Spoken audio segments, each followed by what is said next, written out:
Sahabat Soul Speaking, pada saat perang Bharatayuda di padang Kurukshetra, tanpa ribuan manusia menggelepar, mereka serempak batuk-batuk sambil memegang dadanya yang panas dan pusing, lalu ambruk dan mati ke tanah. Wabah yang tak terlihat ini begitu cepat menularnya, bahkan sangat cepat, sehingga dalam waktu yang sangat singkat jutaan orang mati terkena wabah ini. Dengan mata batinnya yang tajam, Batara Kresna kemudian memanggil adik-adiknya para Pandawa untuk berkumpul. Batara Kresna mengatakan, wabah ini adalah perbuatan daripada eyang kita sendiri, yaitu Prabu Salya. Eyang telah membaca ajiannya, ajian yang sangat kejam, ajian yang sangat mematikan ini, yaitu ajian Chandra Birawa. Oleh karenanya, kita harus mematikan wabah ini dengan cara kita harus membunuh eyang kita sendiri, yaitu Prabu Salya. Maka kagetlah adik-adik Kresna. Kemudian Kresna memerintahkan adiknya, seorang pemuda yang kurus kerempeng, memiliki tutur kata yang lemah lembut dan penuh cinta, untuk membunuh Prabu Salya. Kresna berkata, Yudhishthira, inilah saatnya engkau turun ke medan laga untuk membunuh eyangmu, mematikan wabah yang sangat dahsyat ini. Kemudian Kresna menyerahkan sebuah panah bercahaya emas, bermata cahaya laksana matahari yang menyimbolkan kehidupan. Kresna berkata, yang bisa mematikan wabah ini hanyalah orang yang penuh cinta. Dan mematikannya bukan dengan amarah, tapi dengan panah bermata cahaya, yaitu matahari yang menyimbolkan kehidupan. Nah, sekarang berangkatlah engkau, temui ayangmu dan bunuhlah ia. Ketika menemui Prabu Salya, Yudhishthira berkata, Eyang, kenapa engkau bunuh mereka semuanya? Mengapa engkau begitu kejam dan teganya? Oleh karena itu, Eyang, hentikanlah ini semuanya. Prabu Salya berkata, untuk menghentikan ini semuanya, maka aku harus membunuh seseorang. Kemudian Yudhishthira berkata, Eyang, bunuhlah saya, agar wabah ini mati semuanya.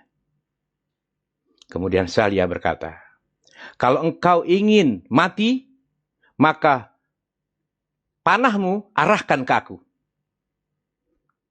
Dengan perasaan yang tidak tega untuk membunuh eyangnya, kemudian Yudhishthira memainkan gendawanya.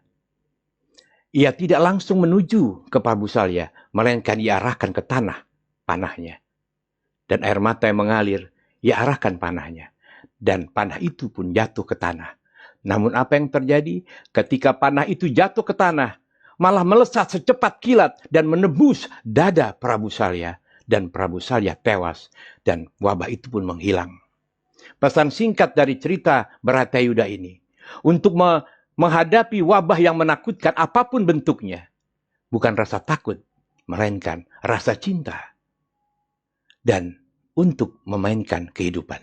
Oleh karena itulah para sahabat, pada malam ini, kita akan undang sosok yang sangat menginspirasi, yang ia terkena wabah COVID, namun ia tidak takut dan gentar, malah ia merubah perspektifnya.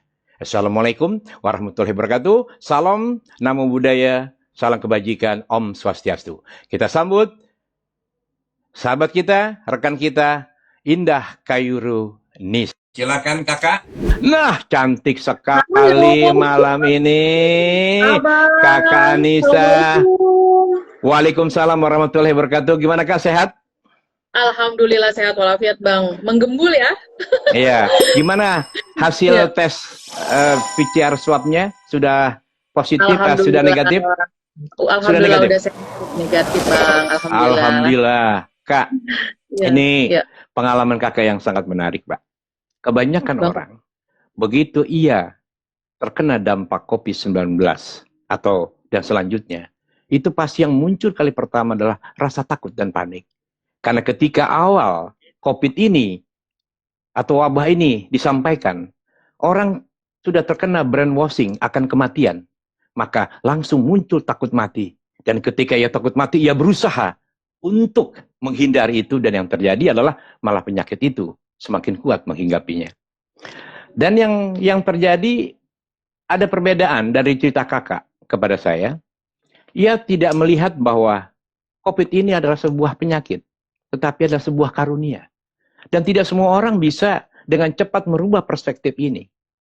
Kira-kira Kak, apa yang membuat kakak bisa mengubah perspektif itu? Apa yang mendasarinya? Apa yang melandasinya? Boleh cerita dikit, Kak? Oke, cerita banyak juga nggak apa-apa, Bang. Oke, Karena menarik. memang kita disuruh cerita soal ini ya, Bang ya. Oke. Jadi alhamdulillah Bang, saya sebelumnya mau nyapa dulu sama teman-teman yang udah join nih. Terima kasih udah join di sini ya. Eh, Mudah-mudahan ini kita sama-sama cari ilmu. Jadi saya sharing sedikit Bang ya, bahwa Hmm, kenapa sih saya bisa kena COVID. Jadi saya tuh kena COVID tuh sebenarnya terpapar Bang.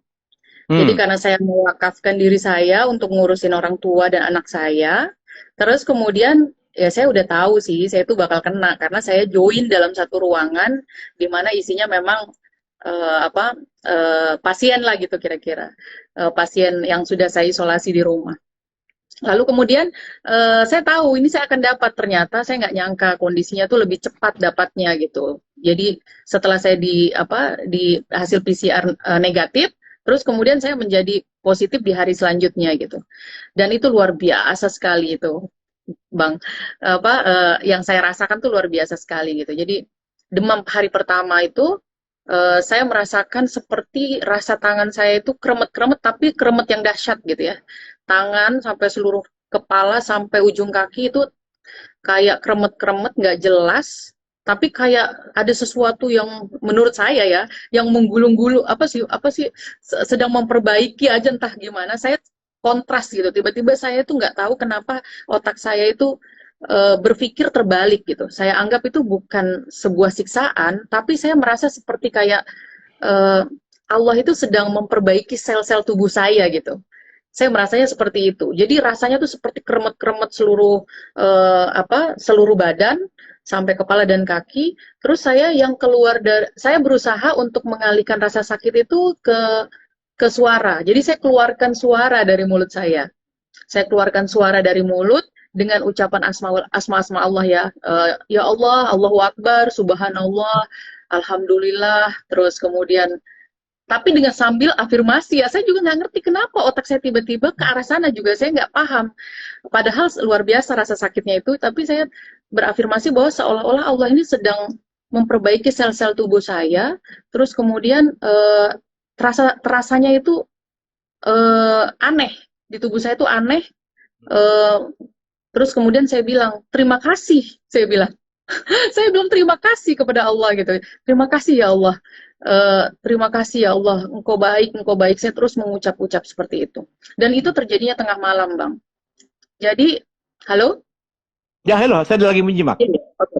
Ah, Jadi dia rasa demam itu datang tengah malam gitu. hmm, Untungnya di saat ibu saya sudah tidur, anak saya juga udah tidur gitu. Bukan di siang hari. Kalau siang hari mungkin dia panik juga kan. Jadi alhamdulillah itu datangnya di malam hari.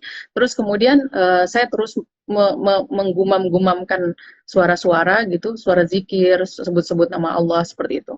Terus kemudian tiba-tiba saya merasa itu kayak antara tidur nggak tidur lah gitu. Sampai dengan jam 4 itu. Saya jam 4 itu tiba-tiba saya tersadar, itu saya dengar ibu saya itu seperti terseok-seok mau ke kamar mandi. Jadi saya lari lagi ke arah ibu saya gendong ibu saya karena memang selama berapa hari ini kan saya yang ngurusin. Maksudnya kemarin itu saya yang urusin. Ibu saya angkat ke kamar mandi, saya suapin, saya minumin obat gitu. Makanya akhirnya memang wajar terpapar ya kan gitu. Terus kemudian saya dengar suara ibu saya seperti kayak terus suara gesekan kaki merangkak gitu. Saya terbangun lari lari ke kamar, saya gendong ibu saya lagi dalam keadaan yang tadi itu kremet-kremet gitu. Tapi mungkin karena saya lihat ibu saya itu dan anak saya harus saya urus, jadi rasa rasa yang tadi itu Bang dia timbul timbul timbul hmm. hilang gitu. Jadi ketika dia timbul lagi, ya saya mengkontras lagi gitu dengan pikiran-pikiran positif. Kayak gitu sih, Bang. Oke, sebelum kita lebih dalam nih, karena tadi ada kata-kata yang sangat menarik, kata-kata yang jarang saya dengar nih, yaitu mewakafkan diri. Nah, ini menarik banget nih.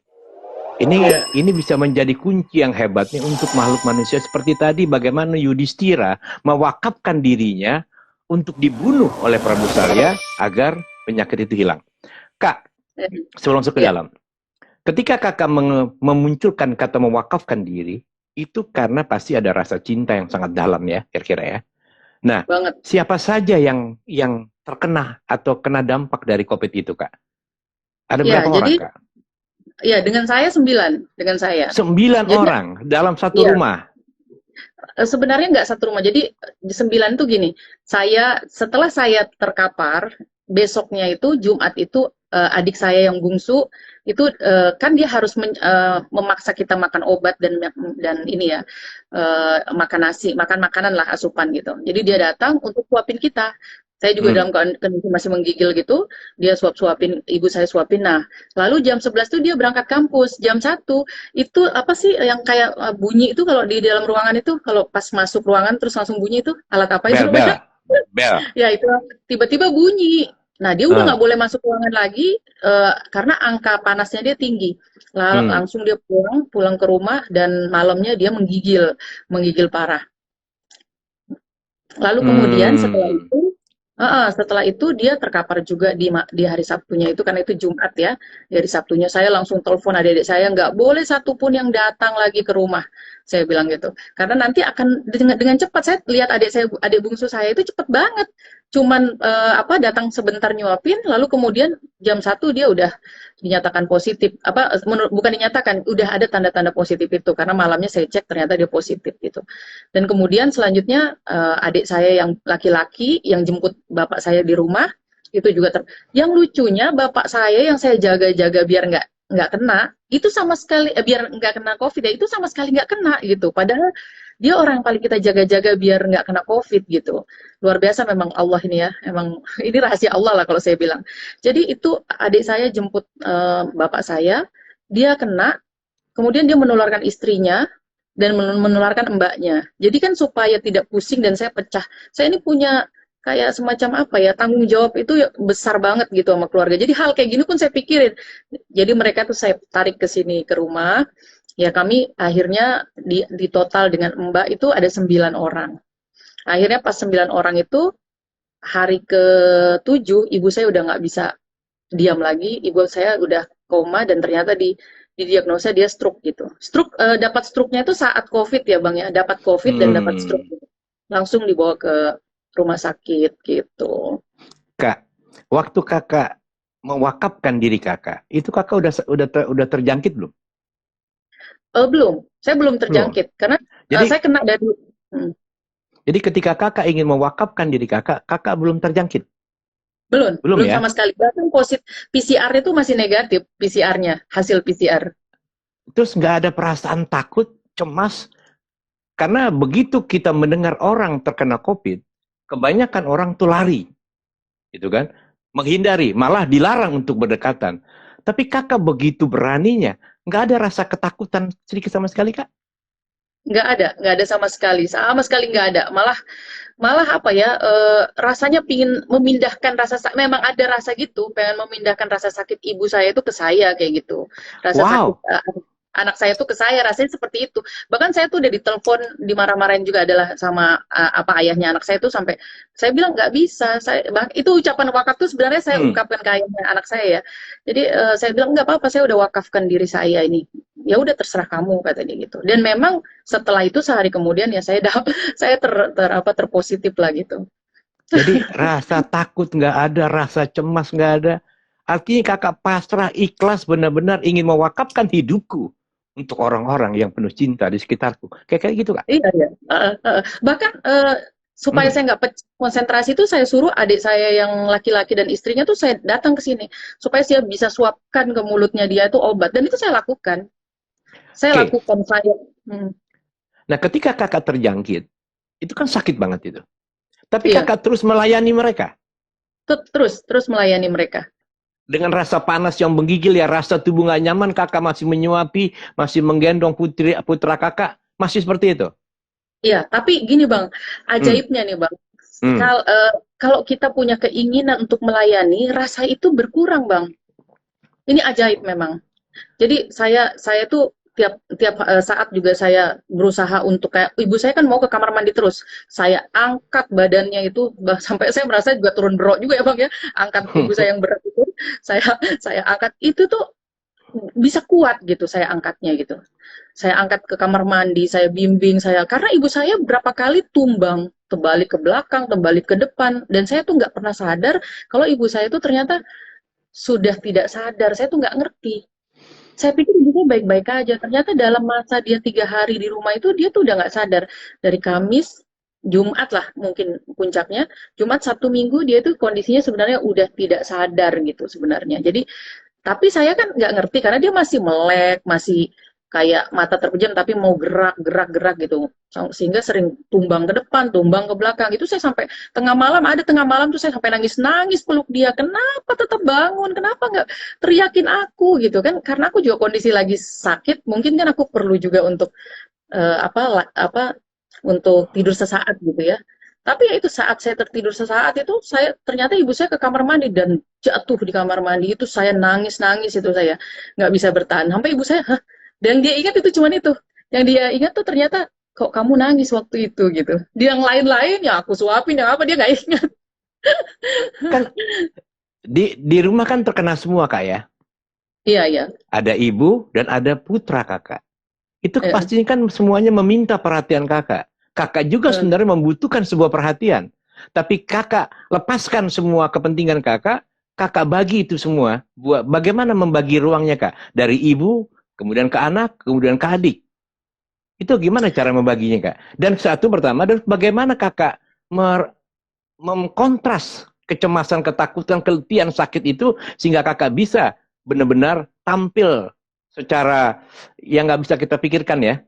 Itu apa yang Kakak lakukan Kak kira-kira? Iya, jadi seperti yang Abang bilang tadi, cinta itu memang menghapus semua rasa keraguan ya. Jadi rasa ragu ini hilang tiba-tiba, nggak ada sama sekali rasa ragu, rasa rasa ketakutan itu nggak ada. Dan kebetulan lagi, alhamdulillah banget, anak saya itu pinter banget gitu. Dia mengerti kalau saya lebih memberatkan perhatian saya ke anak saya, ke ibu saya gitu. Terus anak-anak itu juga kan memang nggak terlalu terasa sakit buat dia ya, walaupun dia batuk, walaupun dia panas, dia masih loncat sana, loncat sini gitu. Jadi dia mengerti ketika saya full gitu, full fokus untuk ngurusin Umi itu. Ya boleh dibilang hampir 24 jam ya, karena Umi saya ini saat dia tidak sadar, saya kan nggak tahu kalau dia nggak sadar ya. Menurut saya saat itu Umi saya ini agak agak balelo gitu loh. Jadi balelo tuh gini, saya bilang duduk, dia nggak mau duduk, dia tetap mau berdiri. Akhirnya pas berdiri, gubrak ke depan, gubrak ke belakang, gubrak ke samping semuanya gitu. Jadi itu yang bikin saya akhirnya nggak bisa istirahat. Jadi saya tuh duduk di lantai, memastikan dia benar-benar nggak berdiri gitu. Dalam kondisi saya juga yang terseok-seok lah waktu itu ya. Tapi nggak tahu ya, kekuatan tuh ada, kekuatan itu sangat sangat besar muncul di dalam diri saya gitu kekuatan untuk mengurus ibu saya ini gitu Kak, ya kayak gitu sih bang. ini menarik banget kan. Begitu kita terkena atau terjangkit COVID, maka ribuan atau mungkin puluhan atau mungkin ratusan orang langsung menghubung kita dengan berbagai caranya. Ada yang kirim macam-macam. Pastikan kita juga akan terpengaruh. Makan ini, makannya tanpa sadar. Yang kita makan begitu ragam obatnya, segala hal kita makan malah terjadi komplikasi dalam diri kita. Dan Kakak kelihatannya tenang. Ya, Lantas ketika ada pesan-pesan itu kiriman macam-macam, apakah Kakak lakukan atau Kakak mampu memilah dan memilihnya sesuai kebutuhan Kakak? Kalaupun iya, apa yang Kakak lakukan dan bagaimana caranya Kak? Sehingga ketika seorang terkena atau terjangkit COVID tadi, tidak lagi panik, dia tahu apa yang dia butuhkan dan apa yang dia gunakan. ya. Jadi bang, saya mau sharing ya sama teman-teman juga nih. Kalau kita sakit COVID ini, kita nggak usah malu. Kita harus sharing. Kita nggak boleh simpan itu sendirian. Karena kita ini, walaupun kita tahu, sesungguhnya kita ini kan nggak tahu sesungguhnya. Kadang kalau kita dalam kondisi udah terkena itu kita panik sehingga pengetahuan yang kita pikir kita tahu tuh hilang gitu. Jadi kita perlu memang bimbingan dari orang yang kira-kira pas gitu ya dengan jiwa kita gitu. Nah, makanya kenapa saya sharing di Instagram itu sebenarnya adalah saya itu mengharapkan bimbingan dan alhamdulillah banyak sekali teman-teman yang membimbing saya gitu. Membimbing saya tata caranya, obat-obatnya apa, terus kemudian bagaimana kalau terjadi sesak dan lain sebagainya. Tanpa menggurui ya. Kalau menggurui kan kita rasa enak juga ya dalam kondisi kita lagi lau kayak gitu, terus lagi mumet juga gitu, terus kita digurui itu kan kita nggak bisa, belum tentu ya gitu, kita bisa terima. Nah, banyak hal, terus ada yang ngirimin video, bahkan video doang itu bisa sangat bisa membooster ini ya, membooster diri kita ya Bang ya. Terus Hmm. kemudian terus kemudian dari supporting itu semua kiriman-kiriman yang datang ke rumah itu Bang, Masya Allah Bang, itu saya juga berterima kasih sama teman-teman yang ngirimin saya itu. Lebih dari 50 orang ngirimin makanan ke rumah. Di mana saya sendiri bingung Bang untuk makan itu apa yang mau dimakan gitu ya. Jadi saya itu saya itu gini Bang, kan kita ini kalau kalau Mbak masak itu kan by order kita ya. Nah dia kalau kita nggak nyuruh masak itu kan kita dia nggak kerjain masakan itu gitu loh.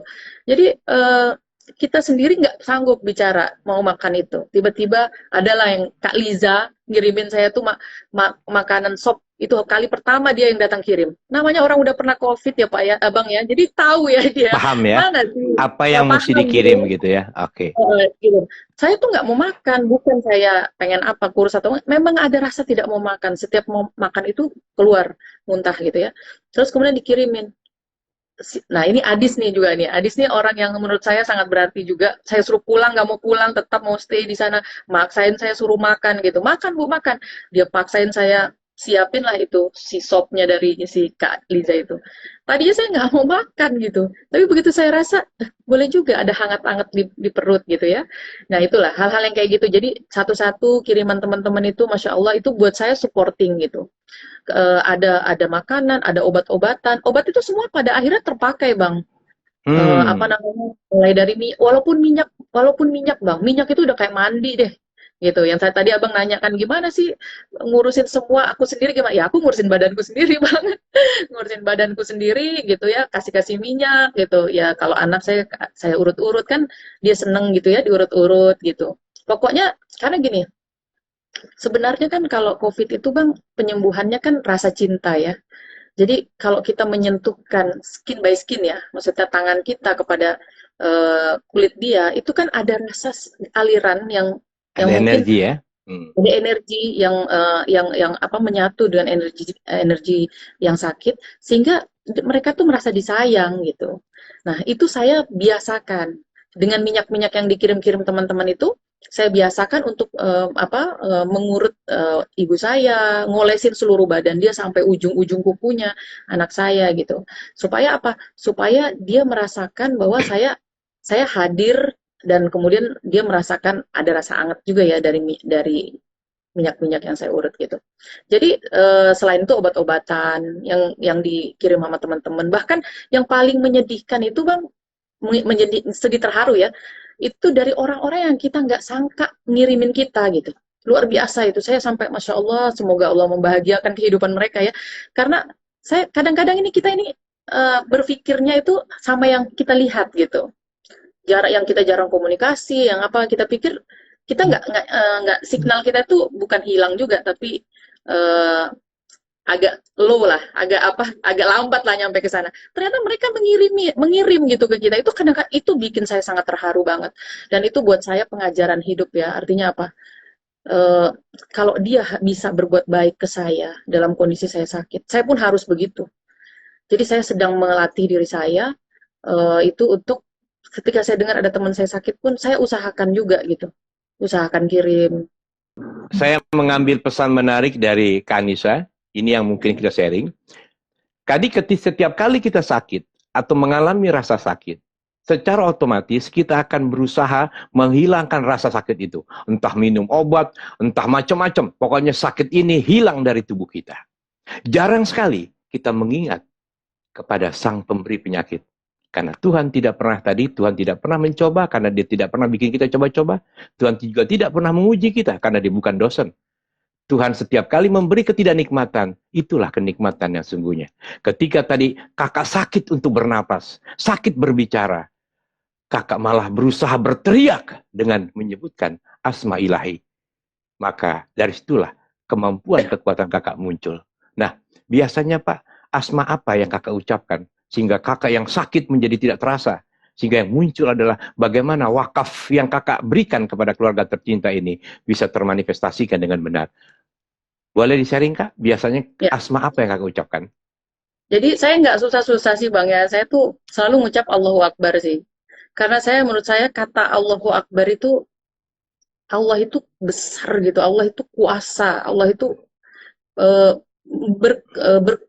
berkekuasaan untuk memudahkan, mengatur, merubah, menjadikan segalanya gitu sesuai prasangka kita gitu.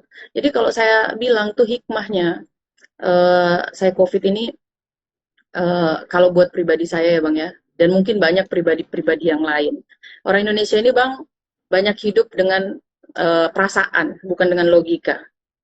Perasaan tuh gini, misalnya contoh diundang dalam sebuah pertemuan atau diundang dalam sebuah ngopi-ngopi gitu ya kan. Nggak enak nih, nggak datang nih. Datang kan, Hmm. Hmm. padahal kondisinya mungkin dipaksakan ya kan. Hmm. Kondisinya adalah nggak tepat gitu. Tapi karena nggak enak tadi datang Hmm. gitu. Sehingga apa? Kita tuh sibuk dengan waktu-waktu yang kadang-kadang nggak diperlukan atau tidak dibutuhkan banget sebenarnya Ah. sama orang itu gitu, sama orang lain lah. Dimana waktu kita ini sebenarnya dibutuhkan oleh orang yang menyayangi kita sebenarnya Hmm. gitu. Tapi apa kita mengabaikan si orang-orang yang menyayangi kita ini dengan memberikan waktu yang sedikit kepada mereka dan lebih Hmm. mengutamakan memberikan waktu-waktu kita kepada orang yang menurut kita itu dia nggak terlalu butuh-butuh sebenarnya. Ya artinya tuh ada nggak ada kita tuh hidup ini jalan aja kalau yang dimaksud itu ya. Jadi tapi ya itulah kebanyakan orang Indonesia itu kan hidup dengan perasaan itu tadi nggak enak. Nah terus kemudian karena waktu itu kita lebih banyak fokusnya kepada orang lain ketimbang keluarga sendiri. Allah kasih COVID ini bang. Wah. Di rumah kita bang. Bayangin bang saya tuh bener-bener di rumah hampir sebulan. Nggak pernah kemana-mana tiap hari ketemu 24 jam ketemu anak, ketemu ibu, ketemu bapak, ketemu saudara-saudara, mbak bahkan gitu. Saya tuh biasanya jam 7 pagi udah pergi, malam jam 11 baru pulang. Di rumah numpang tidur gitu. Mungkin ini terjadi pada banyak orang juga di luar sana gitu ya kan, yang lebih memperdulikan kegiatan di luar daripada di dalam rumah. Sehingga apa? Sehingga waktu yang sebenarnya dibutuhkan oleh orang-orang tersayang kita di rumah ini tidak ada, nyaris ya, bukan nggak ada, nyaris tidak. Kalaupun kita di rumah, kadang-kadang kita sibuk terima telepon orang. Ini hampir sebulan saya nyaris nggak terima telepon kerjaan, bahkan saya tolak-tolakin gitu. Saya fokus benar-benar di rumah aja, nggak ngapa-ngapain juga sebenarnya. Cuman ya di rumah aja, berusaha memulihkan jiwa saya yang kepenuhan ini gitu, ya kan? Jadi saya tuh merasa bahwa maaf ya bang ya, itu bahasa bahasa saya ya. Jadi mungkin kemarin tuh saya terlalu sibuk di luar sana, Allah kasih saya COVID gitu ya. Kemudian saya stay di rumah dan ternyata mungkin ya, saya juga sebenarnya sebelum ini tuh ada sempat clash sama ibu saya ya. Ibu saya tuh protes sama saya. Katanya saya tuh nggak punya waktu buat dia untuk waktu tuh untuk ngobrol ya, waktu untuk pergi ngajak makan sih sering, setiap minggu pasti ya. Tapi waktu untuk ngobrol berdua, kayak orang apa sih orang sayang yang sebenarnya, karena itu dilakukan adik-adik saya semua ya. Mereka tuh kadang punya waktu untuk saling ngobrol, bercanda di telepon dan lain sebagainya. Kalau kalau saya ini nyaris nggak ada. Memang karena saya tuh otaknya otak mikir ya. Jadi saya tuh pergi ketemu teman, ngobrolin sesuatu yang menurut saya sih menambah ilmu bisnis atau apapun itu menurut saya. Oke, terus? Ya, terus kemudian eh, ibu saya bilang sama ibu saya, ya karena ya kan ya menurut saya gini ya bang, yang penting kan bulanan lancar gitu kan saya bilang, bulanan juga nggak Hmm. dikit kan ngasihnya. Itu tapi ibu saya itu nangis, ibu saya tuh bilang, iya bukan ini yang saya mau, nggak dikasih pun saya nggak apa-apa kata dia kan. Terus saya tuh merasa gimana, loh saya udah kasih kok, katanya nggak dikasih pun nggak apa-apa ya, coba padahal kita kerja, kasarannya gitulah. Ya sempat agak clash di situ. Tapi sebenarnya ternyata Masya Allah gitu, COVID ini membuat saya tuh lebih bonding ke ibu saya gitu. Saya urusin semuanya, bahkan saya gendong ketika dia jatuh dari kamar mandi gitu. Dan mungkin ini menyadarkan ibu saya juga, bahwa ternyata saya itu ada loh. Saya ada buat dia gitu. Saya nggak pernah meninggalkan dia. Mungkin ini menyadarkan dia juga gitu. Tentunya juga menyadarkan saya juga gitu ya kan. Terus yang kedua, saya punya waktu Bang untuk memulihkan jiwa saya. Karena ini yang seperti saya bilang, orang Indonesia ini terlalu sibuk dengan kesibukannya. Terlalu sibuk sama kesibukannya gitu ya. Sehingga apa? Kesibukan yang dimaksud kesibukan itu adalah kesibukan bergaul, kesibukan memahami satu bisnis to bisnis, kesibukan untuk bekerja pada jam yang over, banyak hal lah, berorganisasi dan lain sebagainya gitu. Sehingga apa Bang? Jiwanya kepenuhan. Sehingga kalau jiwa kepenuhan itu, ya mungkin dampaknya nggak sekarang ya, tapi nanti mungkin tuanya ya, baperan mungkin ya, atau mungkin gampang sakit, atau bahkan psikosomatik, bener nggak? Terus Ya, kemudian, dia kan butuh me time, diri kita tuh kan butuh me time ya Bang ya. Tapi ternyata untuk pergi jalan-jalan aja nggak ada waktu, gitulah kira-kira ya kan. Nah, tapi sebenarnya me time itu nggak harus jalan-jalan, cukup stay at home, kita napas yang benar, kita mikirin diri kita juga, apa sih yang perlu nih kita simpan atau enggak, apa dendam-dendam apa sih yang ada di dalam otak kita, apa sih pekerjaan nih yang nggak perlu kita kerjain tuh, apa sih nggak usah deh kita kerjain kalau nggak perlu, kan gitu ya. Apa sih kumpul-kumpul ke sana itu pentingnya apa, itu kenapa, untuk menghantar memori ke jiwa kita itu supaya nggak kepenuhan. Kayak tadi nih saya nih jujur, handphone saya nih hang, katanya apa kepenuhan apalah dia bilang ya, saya nggak paham. Tapi menurut saya gitu, handphone aja bisa hang kalau kepenuhan, apalagi otak. Makanya ciri-ciri jiwa kepenuhan itu kan antara lain apa? Ya dia tuh sensitifannya gitu ya, mudah marah, mudah tersinggung, dan lain sebagainya. Disenggol dikit dia, padahal maksudnya bukan kayak gitu. Dia nggak bisa kompromi lah gitu lah kira-kira ya kan. Makanya mungkin saatnya saya untuk apa, diam sejenak. Kalau kata Abang kemarin apa, hening ya, hening, dan saya praktekin itu, hening sejenak, berpikir, terus kemudian merapikan lagi apa yang kusut di dalam pikiran saya, meminta sama Allah lewat doa-doa saya, berdiam setelah habis sholat, mengaji dan lain sebagainya. Itu apa, tata cara-cara saya ya, untuk memulihkan jiwa saya. Terus kemudian saya mengingat-ingat lagi mana yang perlu dan tidak perlu ya kan, untuk apa, untuk ada dalam pemikiran saya gitu kan. Terus kemudian setelah itu saya melatih pernafasan. Jadi melatih pernafasan itu, Kak, bahkan Bang, jujur Bang, kita kalau banyakkan di luar lupa bernafas loh. Lupa bernafas dengan baik maksudnya. Lupa bernafas dengan baik. Itu kalau bukan lupa bernafas Bang, jadi lupa bernafas dengan baik. Terutama ya karena kita pakai masker juga Bang, nggak bener nafas kita ini ya kan. Nah, kalau di rumah itu kenapa ketawa Bang? nggak asik lagi menikmati ya. Ketawa kan Iya, iya, bukan iya. mentertawakan, menikmati Iya, yang iya. diungkapkan gitu. Iya, iya, siap, siap. Hmm. Jadi di rumah itu kita bisa nggak usah maskeran, kita bisa nafas dengan benar. Jadi nafas dengan benar itu ternyata apa, Bang? Cara kita tidur itu, Bang. Nafas dari hidung masuk dan keluar dari hidung. Itu kita menemukan ketenangan gitu dengan nafas cara tidur itu. Memang luar biasa Allah ya, mengatur nafas kita dengan baik itu. Ternyata saya tuh coba dari dulu saya bertanya-tanya, nafas dengan baik itu seperti apa ya? Caranya gimana yang benar itu? Akhirnya saya melihat anak saya tidur. Jadi anak saya tuh tidur dengan begitu tenangnya gitu. Saya pegang ininya, pegangnya nggak keluar nafas dari mulutnya. Saya giniin, keluarnya dari hidungnya, dari hidung, keluar masuk dari hidung gitu. Oh, berarti yang nafas yang benar tuh gini nih, keluar dari hidung. Itu versi saya ya, Bang ya. Ya, mungkin nanti di apa, mungkin combining sama apa, ilmu kesehatan, apakah napas keluar masuk dari hidung itu bagaimana dengan sistem kesehatan ya. Tapi menurut saya nggak mungkin tidur kita itu salah gitu. Tidur kita itu pasti benar lah gitu ya. Maksudnya nafas yang keluar masuk dari hidung. Nah itu ternyata saya praktekin tuh Bang. Itu saya bisa menghilangkan misalnya rasa pusing, ya, rasa pusing. Terus kemudian walaupun saya belum canggih. Oke, sinyalnya mulai. Oke, Ya, terus Kak. ya saya belum canggih juga, dan saya berlatih terus ya kan gitu. Tapi dengan napas yang baik ini juga membantu membantu saya untuk me time sama diri saya gitu. Yang ketiga ya saya tuh makin merasa ini ya Bang, makin merasa hebat ya COVID ini Allah kasih gitu. Kalau nggak ada COVID ini mungkin kita masih sembarangan di luar sana.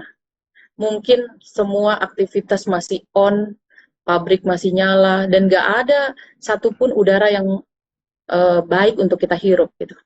Tapi ternyata, Wah, tapi ternyata dengan semua aktivitas yang selesai, walaupun memang dampaknya ada ya Bang ya, misalnya contoh kayak saya ini akhirnya kan tertutup, dan kemudian pemasukan pasti juga berkurang ya, itu baru saya, apalagi teman-teman yang lain ya kan.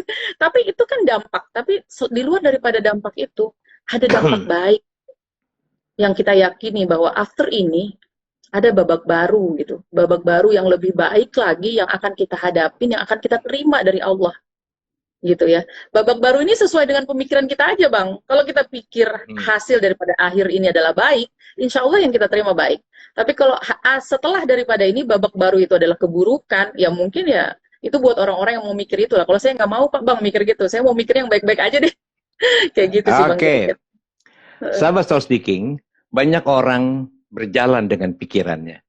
Ia jarang menikmati apa yang ia jalani.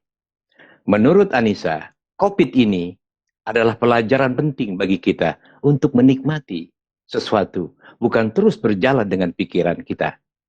Dan dari sahabat-sahabat saya yang terkena COVID, saya ajak ngobrol satu persatu. Saya terkagum. Ternyata benar seperti Anissa mengatakan bahwa COVID itu bukan wabah. COVID adalah karunia. Dan dia menjadi karunia apabila kita mau membalik, mengkontras ketakutan, kecemasan kita menjadi rasa syukur. Ada beberapa sahabat saya yang terkena dampak COVID, yang mengkontras rasa takutnya menjadi rasa cinta kepadanya. Apa yang terjadi sahabat? Mereka rata-rata menjadi pintar seketika. Mereka memiliki kemampuan yang tak terpikirkan. Dan apalagi yang terjadi? Batin mereka menjadi kaya. Kita selalu memperkaya materi kita, lupa memperkaya batin kita. Ketika batin kaya, maka kita bahagia. Tetapi ketika materi kita kaya, belum tentu kita bahagia. Karena banyak orang selalu mengajarkan kaya, bukan mengajarkan bahagia. Padahal kalau kita bahagia, pasti kita kaya. Anissa pun juga aku terkagum. Tadi aku tertawa, bukan mentertawakan. Aku terpana. Jadi pinternya luar biasa Anissa. Yang tadinya malu untuk berbicara, yang tadinya malu untuk mengungkapkan perasaannya. Karena Anissa ini orangnya nggak enakan. Dia nggak bisa dipaksakan bisa. Tapi kali ini dia menjadi sosok yang tegas karena ia berhasil mewakafkan dirinya. Kak, ada yang tadi yang menarik lagi Kak nih. Ketika kakak mengatakan, ketika kakak suaranya serak gitu ya, nggak bisa berbicara, malah enggan mengungkapkan suara karena napas yang tersekat gitu. Kakak mengatakan tadi, tipnya satu, saya mengucapkan kata, saya menteriakkan kata Allahu Akbar.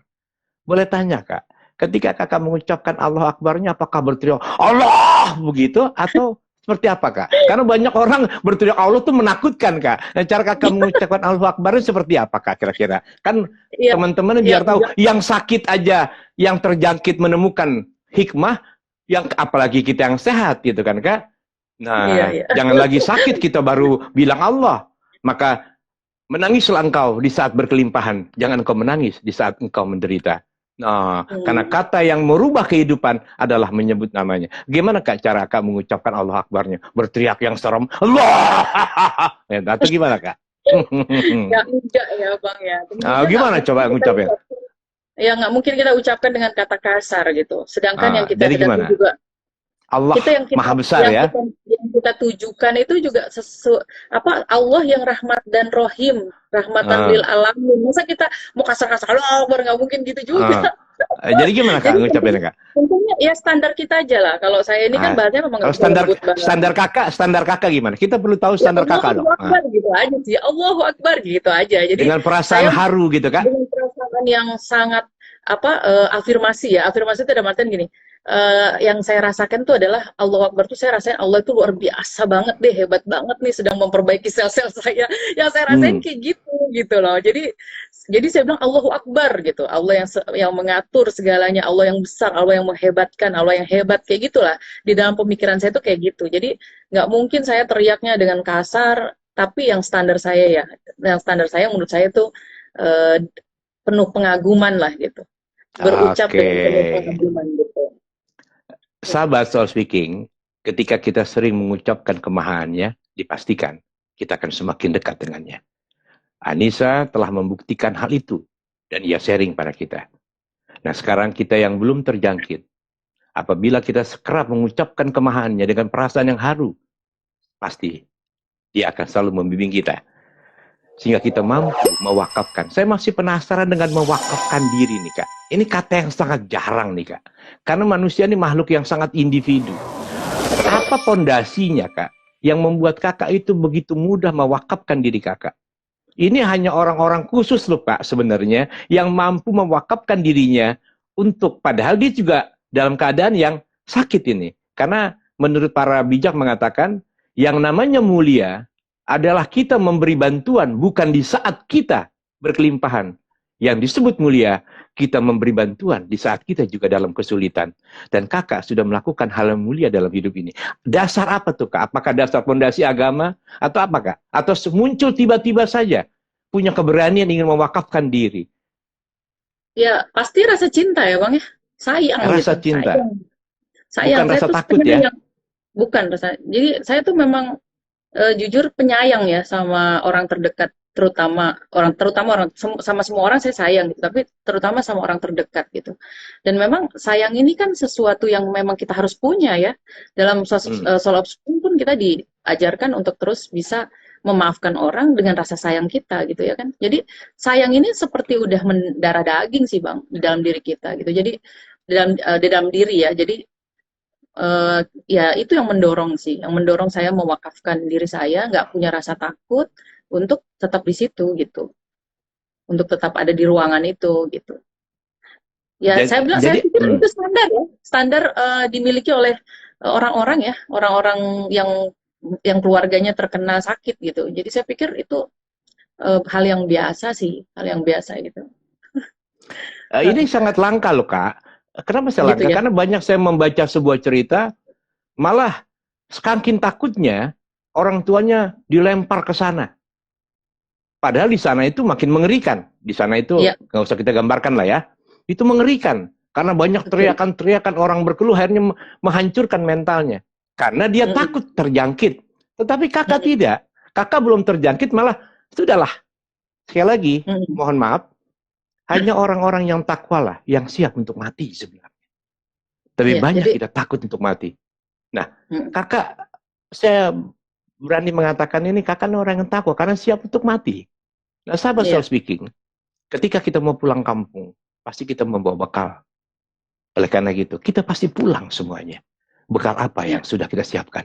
Selain ibadah kita, maka rasa cinta inilah yang perlu kita tingkatkan. Dan COVID adalah cara kita untuk lebih dekat dengan lingkungan kita, lebih banyak di rumah, lebih banyak menyibukkan diri untuk keluarga kita. Nah, Kak, iya. Jadi kembali Kak. Kembali tadi soal cinta. Di mana cinta, rasa cinta itu membuat kakak menjadi tidak lagi merasa sakit dan malah tak terasa. Atau mungkin kakak nggak merasakan cinta tadi Kak. Jadi saya mau komentarin yang tadi juga itu yang Abang Hmm. tanya tadi dulu ya. Jadi memang seperti yang saya bilang tadi, saya mewakafkan diri saya. Jadi karena saya sudah beranggapan bahwa COVID ini bukan hal yang harus kita takuti, tapi kita hadapi ya. Karena pada akhirnya semua juga pasti terkena ya Bang ya. Tapi artinya gini, eh, COVID ini eh, kalau kita berpikir bahwa ini karunia, ini akan menjadi karunia gitu. Kenapa? Karena kalau kita, mohon maaf Bang, kalau kita pergi pun, Allah kasih bandrol di dalam diri kita itu adalah kita tuh sahid gitu.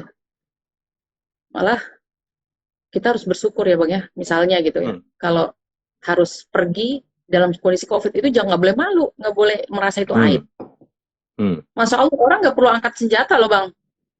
Pergi berperang ke Palestina sana terus terus dibanderol jadi sahid gitu kan nggak perlu. Ya, kalau ini insya Allah udah ada jaminan dari Allah dan Untuk orang yang udah pergi, saya pun turut berduka cita, tapi insya Allah surga gitu. Kalau untuk kita sendiri ini belum jelas, Bang. Kita ini nanti perginya, insya Allah ya kita pengennya juga husnul khotimah, tapi artinya untuk yang pergi aja Allah kasih bandrol itu husnul khotimah. Apalagi untuk yang sakit gitu ya kan. Kalau kita tawakal menerima ini ya kan, kita sabar, kita yakin dengan pemikiran baik bahwa ini ada maksud baik dari Allah. Insya Allah, insya Allah pengajaran-pengajaran ini bisa kita ambil hikmahnya gitu, bisa kita resapi gitu. Jadi menurut saya Masya Allah ya Bang, jadi cinta itu memang luar biasa, memang cinta itu perlu banget kita punya, kita miliki, supaya apa? Supaya kita mudah sekali untuk merasakan apa perasaan yang orang lain rasakan gitu. Bukan untuk ditangisi, tapi untuk kita bisa hadir di samping dia, even kita nggak di samping dia gitu. Kak, ada Oh satu ya, siap. pertanyaan dari Ikhlas itu yang mengatakan, si Mbak Saskia namanya, yang mengatakan ikhlas itu bagaimana? Maksudnya mungkin dia berkata, bagaimana kakak bisa begitu mudah mewakafkan diri kakak? Mungkin itu kali sehingga menjadi ikhlas. Bisa dijawab Kak? Ini dari Mbak siapa ya? Mbak Sakila Yuwono. Oh itu loh. Silakan Kak. Ya. Jadi ikhlas itu sebenarnya mudah ya, mudah sepanjang kita tahu ilmunya. Jadi yang nggak mudah tuh ketika kita nggak tahu ilmunya sih. Jadi ilmu itu ada ketika kita belajar. Kalau saya ini kan orangnya fakir ilmu ya, jadi haus mau belajar terus, mau tahu terus gitu. Suka nanya-nanya sama orang gitu, banyak Hmm. hal. Dan saya suka mengambil apa ya, merekam merekam sikap orang untuk saya jadikan ilmu buat saya. Banyak hal lah ya. Tuh ada Ibu Menteri juga. Hmm. Ibu Menteri itu termasuk yang saya kagumi dan saya Oh ini perhatikan Bu Sri Bahlil, belajar. ini istri dari Ibu Menteri BKPM ya? Iya, iya. Ya, investasi Terima Ibu kasih Sri Ibu Menteri. Bahlil. Ibu Sri Bahlil mengatakan satu kata yang luar biasa perjuangannya. Oke, Kak, ada pertanyaan Iya. lagi nih Kak, satu lagi. Ini dari Diki ya, dari Diki ya bertanya tadi ini, mengapa kakak mau mewakafkan diri kakak katanya? Ya, tentunya seperti yang tadi kita udah bahas ya, Bang, bahwa rasa Hmm, cinta ya, Bang. ya Rasa rasa cinta, cinta. rasa cinta itu yang bikin kita akhirnya harus mewakafkan diri kita gitu. Masa saya belajar satu hal ya, Bang.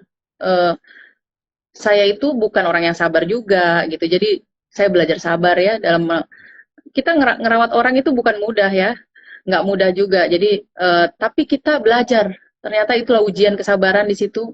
Misalnya contoh kita mau suapin makan dia nggak mau, gemes toh. Ayo dong, Lu udah dong gitu kan. ditolongin, bukannya malah denger. Ah. Nanti kan nggak makan sakit, harus di Hmm, ini, harus di ano, dia gitu hmm. gitu. Tapi saya satu satu kata buat para suster-suster, keren. Dia bisa ngerawat orang lain dengan kesabarannya dia, ya kan? Dengan hati yang ikhlas, dengan hati yang tulus, hanya berdasarkan sumpah, sumpah jabatan dia gitu. Itu saya bilang suster itu keren banget. Saya yang ngurusin ibu saya, bapak saya aja, saya butuh terus belajar, terus ngingatin saya gitu. Saya mengingatkan diri saya sendiri gitu. Dan saya memang belajar juga dari teman-teman saya. Bahkan ini ada Pak Bahtiar nih pernah cerita sama saya bahwa setiap hari hidupnya itu adalah menguruti ibunya waktu ibunya sakit. Jadi itu yang saya praktekkan juga saat ibu saya sakit. Setiap hari ibu bapak saya tuh saya borehin, saya urutin kaki sampai ujung kepalanya semua. Ya itu tadi apa ya, tata cara ini hadir karena cinta tadi. Jadi cinta saja nggak cukup, tapi kita harus belajar juga cara mencintai yang tepat dengan cara apa itu ya dengan cara ya kita baca buku, belajar dari orang-orang lain yang sudah karena orang suka cerita ya, itu jadi sumber inspirasi juga buat kita gitu sih. Jadi kita wujudkan Oke, cinta itu dengan cara yang baik dan benar menurut versi pengetahuan atau menurut versi orang lain gitu. Kak, tak sadar sudah beberapa menit lagi 1 jam kita Uh, berbincang. ya. Sebelum kita tutup, kakak tolong closing statement. Statement dulu buat kita semua, sehingga kita dapat pemahaman lebih dalam dari kisah perjalanan kakak nih kak. Iya, jadi gini Bang, saya tuh hanya ingin berbagi sama teman-teman. Karena pada akhirnya kita akan kena juga ya semua ya. tinggal nunggu giliran. Jadi hanya 3 sih yang harus kita pegang baik-baik gitu. Bahwa satu adalah ikhtiar, ikhtiar ketika kita udah di apa-apa di dipatenkan bahwa kita itu positif COVID, kita ikhtiar. Ikhtiar yang terbaik buat diri kita sebagai bentuk penghambaan kita pada Allah ya, menjaga apa yang sudah diberikan kepada jasad yang ada di dalam tubuh kita ini. Ada yang pada jasad yang ada di diri kita. Kemudian kedua tawakal, tawakal Bang, tawakal. Jadi kita serahin sama Allah. Kita udah ikhtiar, kita serahin kemudian sama Allah karena Allah lah yang Maha Penyembuh. Allah yang mengatur apakah sembuh kita ini akan baik-baik apakah kita akan melalui ini dengan kesakitan kemudian sembuh ataukah kesakitan dengan keadaan yang tidak yang mungkin orang lain tidak harap. Kemudian tawakal ini macam-macam Bang. Jadi berserah diri yang luar biasa yang boleh kita cari tahu lah informasinya di mana info. Terus yang terakhir sabar Bang. Sabar, yakin, positive thinking bahwa ini berakhir, ini akan berakhir. Dan berakhirnya tuh akan baik-baik aja. Jadi kita sabar nunggu proses ini. Insya Allah selesai. Semua itu ada ujungnya kok. Gitu. Nggak mungkin tidak ada ujungnya. Nggak perlu kita buru-buruan Bang. Oh kok saya belum negatif ya? Ini bukan perlombaan. Ini bukan perlombaan. Jadi nikmatin aja deh. Belum negatif, nikmatin lagi. Berarti mau lebih lama lagi suruh memperkuat iman. Lebih lama lagi memperbaiki jiwa yang tadi itu sedang sakit, lebih lama lagi untuk berada di tengah-tengah keluarga, lebih lama lagi untuk sayang sama diri sendiri, kan gitu. Pokoknya ambil hikmahnya dengan cara ikhtiar, tawakal, sabar, gitu. Insya Allah, nggak ada yang nggak keluar dengan kemenangan. Insya Allah semua kita akan menerima babak baru yang lebih baik dari ini. Luar biasa. Sahabat Soul Speaking dimanapun saja berada, cinta adalah kata kerja, bukan kata sifat. Maka untuk memanifestasikan cinta, maka 3 hal katain Anissa. Pertama, kita harus ikhtiar. Dan yang kedua, harus tawakal. Tawakal ini benar tawakal, bukan tawakal tahu waktu nakal ya. Dan yang ketiga adalah sabar. Bukan menahan sabar. Sabar adalah proses, kita menikmati proses dengan riang gembira.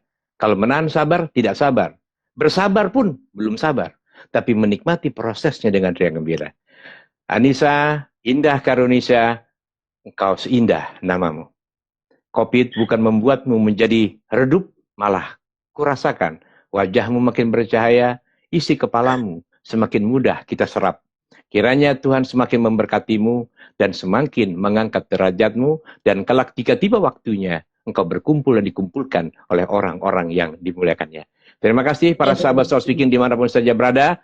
Sampai jumpa lagi minggu depan. Dan daftar minggu depan kita akan berbincang dengan seorang musisi yang lebih banyak siar daripada membuat syair. Dia adalah Mustafa Debu. Sampai jumpa Rabu depan dengan IG Soul Speaking bersama narasumber kita Mustafa Debu. Wassalamualaikum warahmatullahi wabarakatuh. Salam, namo buddhaya, Om Swastiastu, salam kebajikan. Terima kasih kakak.